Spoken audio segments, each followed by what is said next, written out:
కాపుగర్జన కార్యకర్తల ఆందోళనలతో తుని రైల్వే స్టేషన్లో ఉద్రిక్త పరిస్థితి నెలకొంది. తుని రైల్వే స్టేషన్ సమీపంలో ఆందోళనకారులు రత్నాచల్ ఎక్స్ప్రెస్ పై దాడి చేశారు. రాళ్లతో దాడి చేసి రత్నాచల్ ఇంజిన్ను ధ్వంసం చేశారు.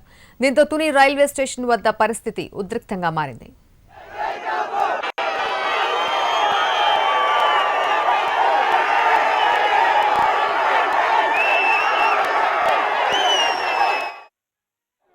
ఈ బీసీలుగా కొనసాగం ఈ జాతులని బలిజ ఒంటరి తెలగ కాపు కులాలని దళిత ముఖ్యమంత్రి దామోదర్ సంజీవ్ గారు వచ్చి 61లో కాపులేంటి ఓసీలేంటి మా దరిద్రుల ఇళ్ళు చొక్కా ఉంటే ప్యాంట్ ఉండదు, ప్యాంట్ ఉంటే తువాలు ఉండదు, తువాలు ఉంటే డ్రైవర్ ఉండదు, వీళ్ళు ఓసీలా అని చెప్పి ఆ మహానుభావుడు ఆ రోజు మళ్ళీ బీసీలుగా గుర్తించడం జరిగింది.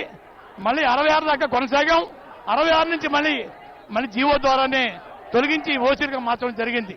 ఆ రోజు అన్ని కూడా బీసీలుగా ఉన్న వారిని ఓసీలుగా మార్చడం, ఓసీలుగా ఉన్న వారిని బీసీలుగా మార్చడం, బీసీలుగా ఉన్న వారిని ఓసీలుగా మార్చడం కూడా జీవో ద్వారా చేశారు. ధర్మిళ కమిషన్ పేరుతో కాలయాపన చేస్తా ఉన్నాయి ప్రభుత్వాలు. పుట్టుస్వామి కమిషన్ 9 సంవత్సరాలు, దాదా సుబ్రహ్మణ్య కమిషన్ 6 సంవత్సరాలు, ఇంకో కమిషన్ వెనకాక మొన్న వేసి ఈ విధంగా పబ్బం కలుపుకోవడం, కాలయాపన చేయడం తప్ప మా జాతికి జరుగుతున్న అన్యాయాన్ని, మా జాతి రిజర్వేషన్ లేకపోవడం వల్ల కోల్పోయిన ఉద్యోగాల్ని భర్తీ చేసుకోవడం కోసం, వారికి న్యాయం చేసుకోవడం కోసం అడుగుతుంటే ఈ కాలయాపన ఏ మాత్రం సహించలేము. వెంటనే ముఖ్యమంత్రి గారు రాజధానికి,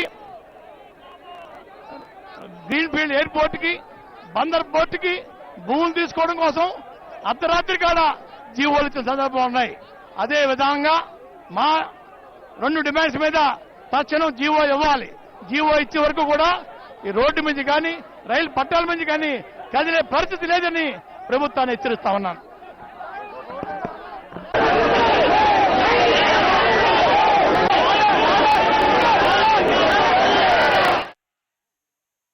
రైలు పట్టాల పదండి, బీసీలో కలుపుతూ రిజర్వేషన్ కల్పించాలి.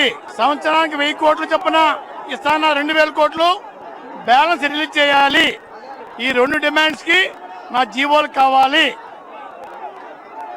దామోదర్ సంజీవ్ రెడ్డి గారు, బ్రహ్మానంద రెడ్డి గారు కూడా బీసీలోంచి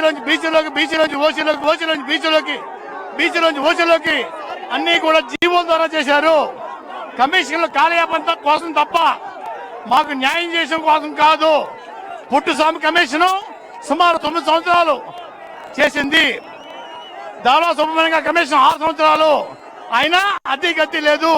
మళ్ళీ కమిషన్ రిపోర్ట్ చూడాలంటే ఇంకో జన్మెత్తాలి. మాకు కమిషన్ రిపోర్ట్ తో సంబంధం లేదు. జీవోలు కావాలి. బీసీలో కలుపుతూ విజయభాస్ వచ్చిన జీవో అమలు చేయాలి. లేదు మీ కొత్త పేరుతో జీవో ఇచ్చి మాకు 15% రిజర్వేషన్ కల్పించి జీవో ఇవ్వాలి. 1000 కోట్లు బ్యాలెన్స్, 2000 కోట్లు, 2000 కోట్లు, 50 కోట్లు, 100 కోట్లు ఇచ్చి పోను మిగతా రిలీజ్ చేయాలి. ఈ 2 జీవోలు ఇచ్చే వరకు కూడా రైలు పట్టాలు, రోడ్డు వదలమని చెప్పి ప్రభుత్వానికి హెచ్చరిక చేస్తున్నాను.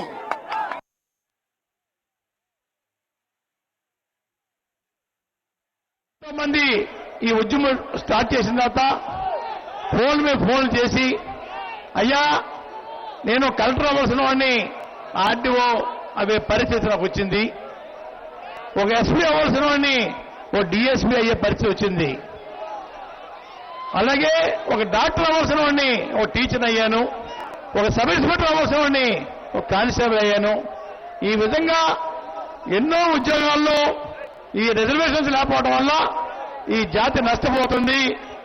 ఈ ఉద్యమం ఆపొద్దు అని ఎంతో మంది చెబుతా ఉన్నారు. 22 సంవత్సరాల తర్వాత 2 రాష్ట్రాలు విడిపోయిన తర్వాత మన కాపు జనాభా 26-28% అయిన తర్వాత ఈ కాపు ఓటు బ్యాంక్ కోసం ముఖ్యమంత్రి చంద్రబాబు నాయుడు గారు గ్రామాలు, జిల్లాలు పర్యటించి కాపుల్ని బీసీలో కలుపుతాను, వాళ్ళు ఆర్థిక అభివృద్ధి చెందడం కోసం సంవత్సరానికి 1000 కోట్లు ఇస్తాను అని చెప్పి మన జాతి యొక్క ఓట్లు వేయించుకుని మనకి మోసం చేస్తా ఉన్నారు. వారు అధికారంలో వచ్చిన తర్వాత 6 నెలల్లో ఈ కార్యక్రమం